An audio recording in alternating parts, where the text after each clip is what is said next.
सम्पूर्णमा नमस्कार। म लक्ष्मी कण्डेल। म चाहिँ यति बेला चुरे गाउँपालिकाको सहजपुर भन्ने ठाउँमा छु। सहजपुरबाट आज चाहिँ म तपाईहरुलाई चुरे गाउँपालिकामा जाने बाटो देखाउँदैछु। यहाँबाट तपाईहरु सहजपुर बजारबाट माथि आइसकेपछि घुम्ती छ।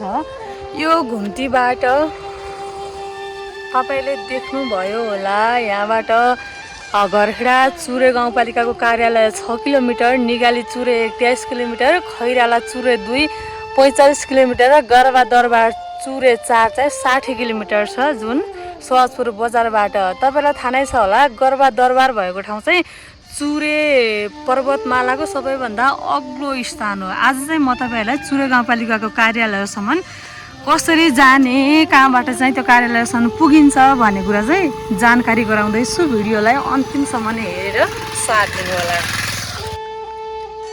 यो मेन हाइवे भयो। हाइवेबाट अगाडि लागेपछि तपाईले देख्नु भएको छ होला, यहाँबाट कच्ची रोड सुरु भयो। कच्ची रोड यहाँबाट 6 किलोमिटरसम्म चाहिँ हामी यसै गरी जानेछौँ। बाटोमा के कस्तो ठाउँहरू छ तपाईहरु हेर्दै गर्नुस् है त। म चाहिँ हाइवेबाट भित्र लागिसकेँ। अब यहाँबाट हिँड्दै जाँदा म कति समयमा पुग्छु, बाटो कस्तो कस्तो छ म तपाईहरुलाई देखाउँदै जान्छु। अपडेट हुँदै जानुस् र चुरे गाउँपालिकासम्म कसरी पुग्ने भन्ने कुरा चाहिँ तपाईहरुले यही भिडियोबाट थाहा पाउनुहुनेछ। म चाहिँ लगभग 100 मिटर अगाडि आइसकेँ। देख्नुभयो होला उता हाइवे। प्रकृतिको वरदान भनिन्छ होला। हामीले चाहिँ हेर्नुहोस् त कस्तो राम्रो वनपाखा, चराहरूले चिरबिर गरिरहेको छ। अब कुरा गरे कुरैको दुःख भन्ने यही हो गाइस। यो रोड एकचोटि पानी पिच भइसकेको रोड फेरि यस्तो हालतमा छ। हेर्नुहोस् त, जति बेला पानी पिच भइसकेको थियो त्यो बेलामा कमसेकम ठेक्का लिएको मान्छेले राम्रोसँग चासो लिएको भए अहिले यस्तो यात्रुहरूले शास्ति खेप्नु पर्थ्यो होला त। मैले योभन्दा पहिला खुद चुरे गाउँपालिकाको अध्यक्षसँग इन्टरभ्यू लिएको थिएँ। त्यो अन्तर्वार्ता सायद तपाईहरुले हेर्नु पनि भएको थियो होला। त्यसमा चाहिँ गाउँपालिकाको अध्यक्षले के भन्नुभएको छ भन्दाखेरि 2 वर्षभित्रमा हामीले चाहिँ यो रोड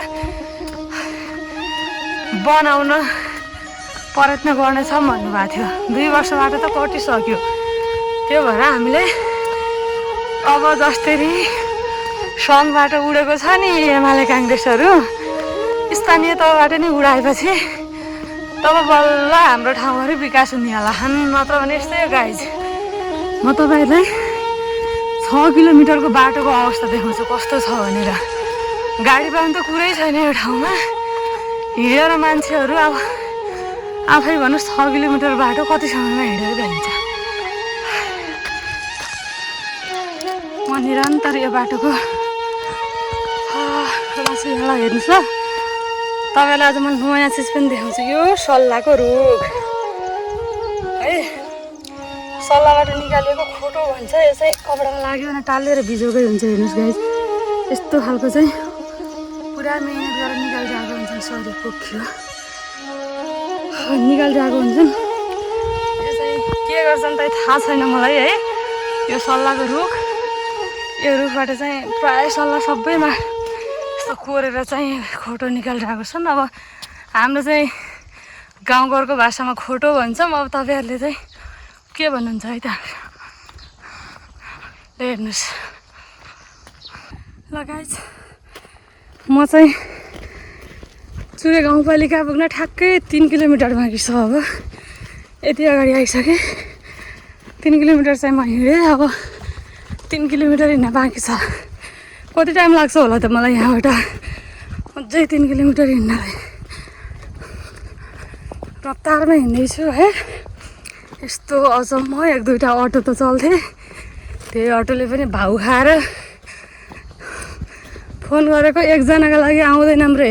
गाउँका अटोको एटिट्युड हेर्नुहोस् न। त्यो भएर आफ्नै खुट्टा जिन्दाबाद भनेर हिँड्दैछु गाइज। अब यो रोडमा अटो चलाउनलाई एउटा के नियम लगाउनुपर्छ भने गाउँपालिकाबाट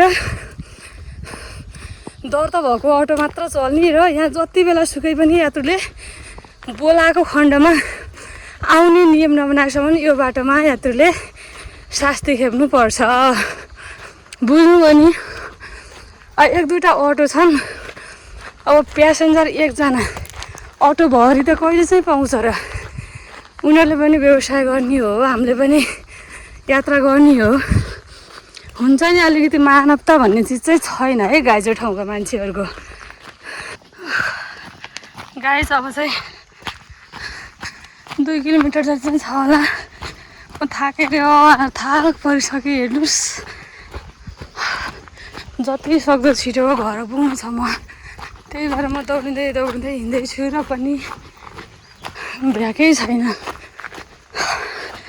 यत्रो हिँड्न थोरै हो त गाइज, भन्नुहोस् न तपाईँहरू। हाम्रो सुगम जिल्लाको दुर्गम ठाउँ कैलाली भन्दा बित्तिकै सुगम जिल्ला हो नि। तर हेर्नुहोस् त कैलालीका बाटाघाटा। अझै 2 किलोमिटर 100% हिँड्न छ होला। अब यति किलोमिटर बाँकी उति किलोमिटर बाँकी भनेर त कहीँ लेखेको होइन, तर पनि मेबी लाग्छ मलाई जहाँसम्म 2 किलोमिटर चाहिँ छ। हेर्नुहोस् त कति छ हिँड्नुपर्ने बाटो, पुरै कच्ची बाटो हो। ल हेर्नुहोस् त निर्माणाधीन अवस्थामा यस्तो छ यहाँको तत्कालीन अवस्था। हामी पुग्दैछौँ। अब घर पुगिसकेपछि तपाईँहरूलाई सबै देखाउँछु है गाइज। ल हामी भाइ बाल्ने तयारीमा रहेछौँ।